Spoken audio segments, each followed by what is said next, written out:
کورد دوو بیرەوەری تاڵی لە ناوبژیوانیەکانی جەزائیر هەیە. لە ئێستاشدا خەریکە سەرەداوەکانی ڕێکەوتنامەیەکی جەزائیری دیکە لە دژی کورد ئاشکرا دەبێت. بەڵام ئەم جارەیان قوربانیەکە ڕۆژئاوایی کوردستانە. ڕۆژنامەی وەتەنی جەزائیری لە سەرزاری سەرچاوەیەکی باڵای دیبلۆماسی جەزائیرەوە ئاشکرای کردووە حکوومەتی ئەو وڵاتە ماوەیەکە بەنهێنی دەستی کردووە بە ناوبژیوانی کردن لە نێوان دوو حکوومەتی سووریا و تورکیا. ناوبژیوانیەکەش لەسەر داوای تورکیا بووە و ئامانجەکەش پێشگرتنە لە بەرەو پێشچوونەکانی کورد لە ڕۆژاوای کوردستان.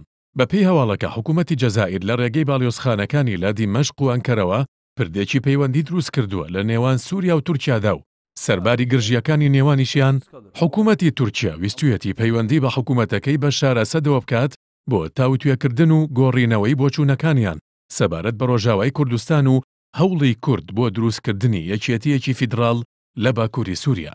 ڕۆژنامەکە لە سەرزاری سەرچاوەیەکەوە ئاماژەی بۆشداوە پەیوەندیەکانی نێوان دیمەشق و ئەنکەرە هێشتا تونند و تۆڵ نین. بەڵام لە دوای سەردانەکەی وەلید موعەلیم وەزیری دەرەوەی سووریا بۆ جەزائیر لە کۆتایی مانگی ئازاردا بەراورد بە ڕابردوو پێشکەوتنی بەرچاو لە پەیوەندیەکانی نێوان هەردوو وڵاتدا هاتۆتە ئاراوە. حکوومەتی جەزائیر لە چەندەی ڕابردوودا بە ناوبژیوانیکردن ناسراوە لە نێوان وڵاتاندا. ناوبژیوانیکردن لە نێوان ئێران و عێراق لە ساڵی 1975دا بۆ واژۆکردنی ڕێکەوتنامەی جەزائیر.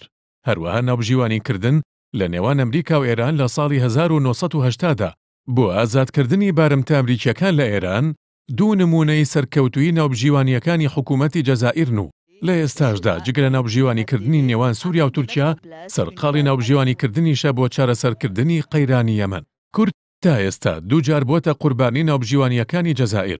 جاری یەکەم لە ساڵی 1975 لە ئەنجامی ڕێکەوتنامەی جەزائیر لە نێوان ئێران و عێراقدا گەورەترین شۆڕشی چەکداری کورد بووە قوربانی و کۆتایی پێهات. جاری دووهەمیش لە ساڵی 1980دا ئەحمەد بن بێلای سەرۆکی پێشووی جەزائیر ڕۆڵی ناوبژیوانی بینی لە نێوان حکوومەتی ئێران و عەبدوڕەحمانی قاسملۆ سکرتێری گشتی حیزبی دیموکراتی کوردستانی ئێراندا بە جۆرێک کە لە دانیشتنی دووهەمی دانوستانەکاندا قاسملۆ تیرۆرکرا و دوای ئەو تیرۆرەش حیزبی دیموکرات و بزوتنەوەی کورد لە ڕۆژهەڵاتی کوردستان ڕۆژ لە دوای ڕۆژ لاوازتر بوو. لە ئێستاشدا خەریکە جارێکی دیکە ناوبژیوانیەکانی جەزائیر کورد دەکاتەوە قوربانی، ئەم جارەیان لە ڕۆژئاوای کوردستان.